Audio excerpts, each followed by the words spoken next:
What's up, y'all? It's Omar, and for this video, we're going to be looking at Galatians chapter 5, verse 25, where it says, "If we live by the Spirit, let us also keep in step with the Spirit."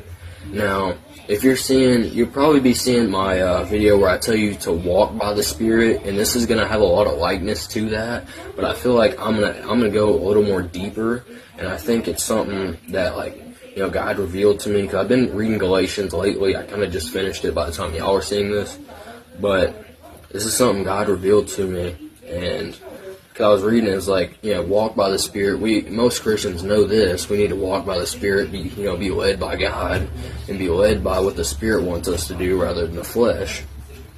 But it says, let us keep in step with the Spirit, and I think this is really cool, because when it says keep in step, walk by the Spirit, that means let the Spirit tell us what to do and be led by the Spirit.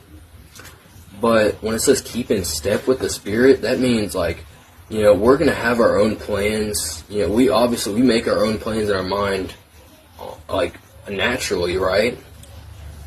But what we need to do, and I think what it's kind of telling us here, is what we should be doing is letting the Spirit, when it says be led by the Spirit and walk by the Spirit. But if you keep in step with the Spirit, which this verse says, if you keep in step with the Spirit, just think about that.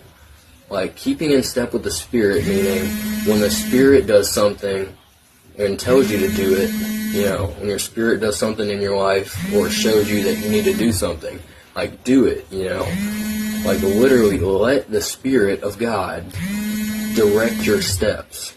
And I just think that verse is so cool, because it's saying not only be led by the Spirit, but literally let every step you make be led by the Spirit. Now, if this is just a bunch of me rambling, I guess that's okay. But I just thought this verse was really cool. But that's gonna wrap up this video. Y'all have a blessed one.